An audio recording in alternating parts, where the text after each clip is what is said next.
ኢትዮጵያዊ ልጅ ጋር ከምትመለከቱት ልጅ ጋር ዛሬ የጋብቻ ስነ ስርዓቷን ትፈጽማለች። አሁን ቤተ መንግስት ነው።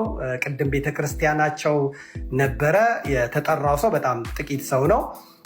እኔና ወፎቼ ብቻ ነን የገባ ነው። የባለቤቷ ስም የቤት ስሙ ባቢ ይባላል። ከዛ የመዝገብ ስሙ አሜን ይባል እንደነበረ ነው የሰማሁት። ከዚያ አሜን አሁን ደግሞ ስሙን ፓስተሮችና እና አብይ ቀይረውት ሙሴ ተብሏል። እንግዲህ ዲቦራ የምታገባው ሙሴ ተስፋዬ የተባለ ልጅ ነው ማለት ነው። ሙሴ ተስፋዬ የተባለ ልጅ ታገባለች ማለት ነው። እንግዲህ የዘር ሀረጉን ስንመለከት ብዙ ጭቅጭቅ የተነሳበት ነው። የዚህ የነ ሙሴ ጋብቻ ብዙ ጭቅጭቅ የተነሳበት ነው። ቢሆንም ዶክተር አብይ አህመድ አሁንም ጠቅላይ ሚኒስትሩ ለልጁ የዳረው ከሰሜን ኢትዮጵያ ከሚገኙ ቤተሰቦች የተገኘ ልጅ ነው የዳረው ማለት ነው። እና ፓፒ ተስፋዬ ቶሎሳ ማለት የኦሮሞ ማንነት ብቻ ያለው ሳይሆን ድብልቅልቅ ያለ እንግዲህ የፓፒ ቤተሰቦች በእውነት ቀን ወጥቶላቸዋል። ፓስተር ከባዷ ከጎፋ ገብርኤል አስወጥቶ አብይ አህመድ ለፕሮቶኮል አይመቸንም፣ የነገስታት ልጅ የመንግስት ልጅ ሆናችሁ እዚህ መቀመጥ የለባችሁም ተብለው ጎፋ ገብርኤል ጋር ቪላ ተገዝቶላቸው እዛ ገብተዋል እና ያው የሮያል ፋሚሊ ተቀላቅለዋል ማለት ነው። ጥሩነቱ ደግሞ የአቶ ተስፋዬ መኖር እሳቸው ሪል ኦሮሞ ስለሆኑ የሸዋ ኦሮሞ ስለሆኑ ብዙም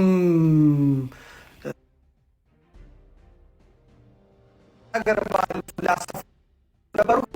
በዚህ በኦሮሞ ፖለቲካ ውስጥ ደግሞ ኦፌኮን አይታችኋል። ይሉ የነበረው የኦሮሞ ሰዎች የአማራን ሰዎች ፍቱና አግቡን፣ ነፍጠኛ ለምን ታገባላችሁ? አማራን ለምን ታገባ? የኦሮሞ ሴት ያለ ወንድ ቀርታለች፣ ከኛ ይልቅ የምታገቡት የአማራን ወንድ የአማራን ሴት ነው ብለው በጣም እንግዲህ የነበረውን ሰልፍ ታስታውሳላችሁ። ኦፌኮ የነ ዶክተር መራራ ጉዳይ ዶክተር መራራ አላገቡም። ይሄን ፈርተው ነው መሰለኝ አማራ አፍቅረው ካገቡ ኦሮሞ እንዳይቆጣቸው መሰለኝ እስካሁን ዶክተር መራራ እንዳላገቡ ነው የምሰማው። አብዛኛዎቹ ግን የሚያገቡት ኦሮሞ ፖለቲከኞች ወይ ጉራጌ ነው ወይ ኦሮሞ ነው ወይ አማራ ነው የሚያገቡት። አቅፈው የሚተኙት አማራን ነው ማለት ነው። የዘር ፖለቲካው እዚህ ድረስ የገማ ቢሆንም ዶክተር አብይ አህመድ አሁንም ጠቅላይ ሚኒስትሩ ለልጁ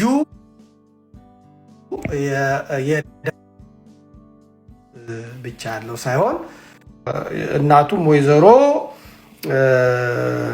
እስከ አያታቸው ማንበብ እንችላለን። እንግዲህ የእሳቸውን አያት ወይዘሮ ትዝታ ወልዴ ፈንታ ነው የሚባሉት። ፈንቱ ወይም ፈንታ ነው የሚባሉት። ወይዘሮ ትዝታ ወልዴ ፈንቱ ነው የሚባሉት ማለት ነው። በአባትየውም ላይ ጥያቄ ይነሳል። አባትየው አቶ አህመድ አሊ አሳዳጊ ናቸው ይባላል። ምክንያቱም አቶ አህመድ አሊ የኮሎ ሰው ናቸው። ኮሎ ኮንታ ሰው ናቸው። ጅማ ያደጉ አጋሮ በሻሻ የኖሩ ሰው ናቸው እንጂ የኮሎ ኮንታ ሰው ናቸው ይባላል። ወይዘሮ ትዝታ ወልዴና አቶ አህመድ አሊ ያው ተፋተዋል። ሲፋቱ ከተፋቱ በኋላ ነው አብይ አህመድ በ1968 ዓመተ ምህረት ነው የተወለደው። ከተፋቱ በኋላ ወይዘሮ ትዝታ ጠጅ ቤት ከፍተዋል በሻሻ ላይ እና እዛ ጠጅ ቤት አባቴ ራሱ በሻሻ በሚሄድ ጊዜ 16 ሄክታር መሬት ነበረው አባቴ እዛ አካባቢ እና እዛ ያን ጠጅ ቤት በጣም ግሩም ጣዕም የነበረው እንግዲህ ላስታ አካባቢ የማር ሀገር ነው። የሴቶቹ ሙያ የታወቀ ነው እዛ እየገባ ይጠጣ እንደነበረ ነግሮኛል። ጠጁ በጣም ግሩም ነው ብሏል። ገበያ ሄደው በሻሻ ደርሰው ሲመለሱ ጌራ ደርሰው ሲመለሱ ግሩም ጠጅ ነበር የሚያዘጋጁት። ነገር ግን አብይ አህመድም ደግሞ የተወለደው ከተፋቱ በኋላ ነው። ይሄንን እንዴት ይሆናል ብዬ ያው በሻሻ ያሉትን ጎረቤቶቻችንን የምናውቃቸውን ሰዎች ስጠይቅ መሐመድ ዋሴ የሚባል አቶ አህመድ ዋሴ በመሐመድ ዋሴ የዛው የደቡብ ወሎ ሰው ናቸው። ከአህመድ አሊ አባት ጋር አንድ ግድግዳ ናቸው። ያው ጎረቤት ናቸው። ሁለቱ ወይዘሮ ትዝታና አቶ አህመድ አሊ ሲለያዩ እንደ አስታራቂ ሽማግሌ ከተመረጡት አንዱ ናቸው። በሀገር ልጅነትም ደግሞ የመረጡት ወይዘሮ ትዝታ አቶ አህመድ አሊን ነው። አቶ መሐመድ ዋሴን ነው የመረጡት። ያው የወሎ የሀገር ልጅ ነው በሚል ነው የመረጧቸው። ስለዚህ አቶ አህመድ ዋሴ በዚህ በሽምግልናው ምክንያት እሳቸው ጠጅ ቤት ከከፈቱ በኋላ ጎራ ይሉ ነበር ነው የሚሉት። ያው መላመድ መጣ ከአልጋ ወደቁ እና አብይ አህመድ ተጸነሰ ነው የሚሉት። መቼም እዛ ጎረቤት አይዋሽም እና ተጸነሱ። ስለዚህ አብይ አህመድ በአባትም በእናትም የወሎ ሰው ናቸው ብለው ይከራከራሉ። በሻሻ ያሉት ማለት ነው። እኔ አላዋለድኩም፣ የማውቀው ነገር የለም። ይሄ ትክክል አይደለም ውሸት ነው የሚል ካለ ይምጣ። አቶ አህመድ አሊም ደግሞ ሲናገሩ ኢንተርቪው ሲያደርጉ አብይ አህመድን እንደ ልጆቼ ነው ያሳደግኩት ማለት እንደ የሚለው ከልጆቼ እኩል ነው ያሳደግኩት ማለት ያው ጎረቤት ነው ብያቸዋለሁ። ቤታቸው ግድግዳቸው አንድ ነው።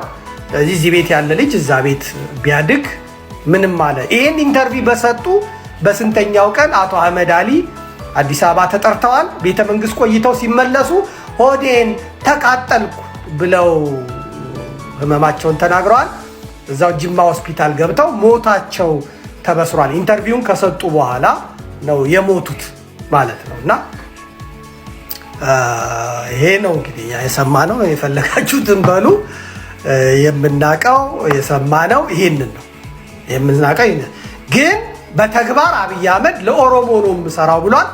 አሁን የሚሰራው ወንጀል በሙሉ የሚጻፈው በኦህዴድ ነው፣ በኦሮሞ ነው የሚጻፈው። ጭፍጨፋው በኦሮሞ ነው የሚጻፈው፣ የሚመዘገበው በኦሮሞ። ኦሮሞዎቹም የኛ ነው ብለታል። አብይን ከኛ አብየኛ ነው፣ የገዳን ስርዓት የገዳ ዶሪን ስርዓት የመለሰልን ነው የሚሉት ማለት ነው።